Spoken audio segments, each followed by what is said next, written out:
आज की बात अब हर शाम सोमवार से शुक्रवार 8:30 बजे से।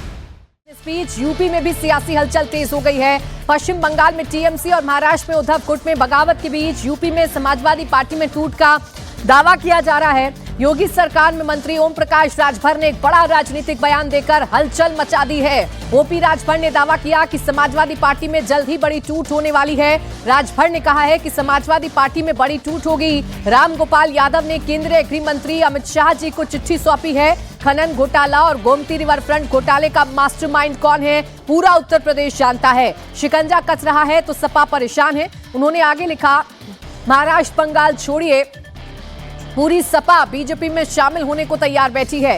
राजभर के इस बयान से उत्तर प्रदेश की राजनीति में हलचल मच गई है। 2027 के विधानसभा चुनाव से पहले अगर सपा में विभाजन होता है तो विपक्षी महागठबंधन को भारी नुकसान पहुंच सकता है। लेकिन क्या वाकई में समाजवादी पार्टी में टूट फूट होगी या महज ओम प्रकाश राजभर का ये बयान राजनीतिक बयान है?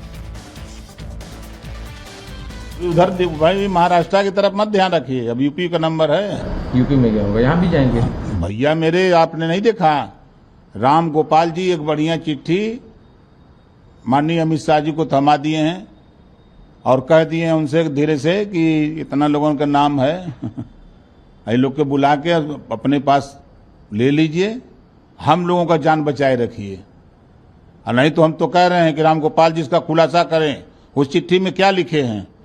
तो चिट्ठी जानने के लिए आप कह रहे हैं इस तरह के बयान, इसमें तो कोई कुछ भी कह सकता है। क्या कह सकता है वो बताओ। मैं राम गोपाल जी कहीं चिट्ठी दे लो कतुआ कहो, तो कौन तकलीफ न हो सकता है, पार्टी का काम हो सकता है। कौन पार्टी आती नहीं, वो बात नहीं है। खनन प्रकरण में सीबीआई ने अखिलेश जी का भी नाम उसमें रखा है।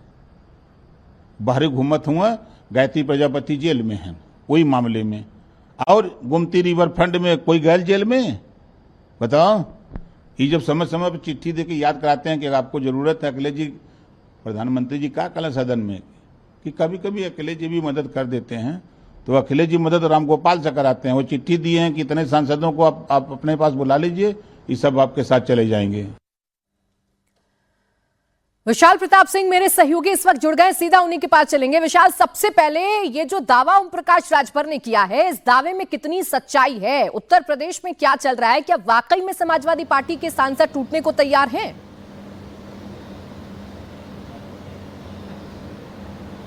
ये बड़ा सवाल है प्राची, क्योंकि जिस तरीके से हमने देखा कि उद्धव ठाकरे का जो गुट है वो दोबारा टूटने के कगार पे है, जिस तरीके से हमने देखा कि टीएमसी पश्चिम बंगाल में टूट चुकी है, जिस तरीके से हम लगातार देख रहे हैं कि राजनीतिक परिदृश्य केंद्र के लिहाज से बहुत ज़्यादा चेंज होता हुआ नजर आ रहा है। ऐसे में यूपी सरकार के वो मंत्री हैं ओम प्रकाश राजभर, जो कि घटक दल से हैं और पिछला विधानसभा चुनाव वो समाजवादी पार्टी के साथ मिलकर के लड़ चुके हैं। ऐसे में समाजवादी पार्टी के बहुत सारे ऐसे सांसद हैं, विधायक हैं, पदाधिकारी हैं, या उस समय यूं कहा जाए कि अखिलेश यादव के साथ भी 1-to-1 बातचीत में रहते थे ओम प्रकाश राजभर। और उत्तर प्रदेश में विधानसभा चुनाव होने हैं और ऐसे में उनका ये जो बयान सामने आया है, जो बात सामने आई है, वो अपने आप में कहीं ना कहीं ये दिखाती है कि समाजवादी पार्टी में भी क्या कुछ ऐसी चीजें हैं जिसका इशारा समाजवादी पार्टी की तरफ से ओम प्रकाश राजभर ने कर दिया है। अब से कुछ देर बाद समाजवादी पार्टी के जो सुप्रीमो हैं अखिलेश यादव, उनकी एक बड़ी प्रेस कॉन्फ्रेंस है लखनऊ में।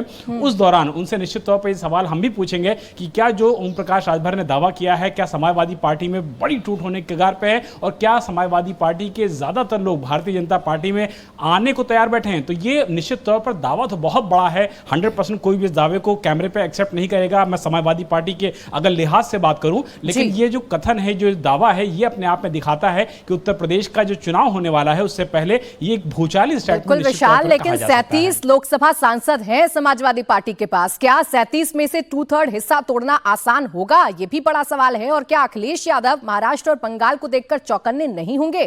क्या ओपी राजभर महज राजनीतिक बयान ये दे रहे हैं, इसके पीछे वाकई में कोई सच्चाई? इस पर आप नजर बनाए रखिएगा। विशाल, आपके पास हम लौटेंगे, बने रहिएगा हमारे साथ।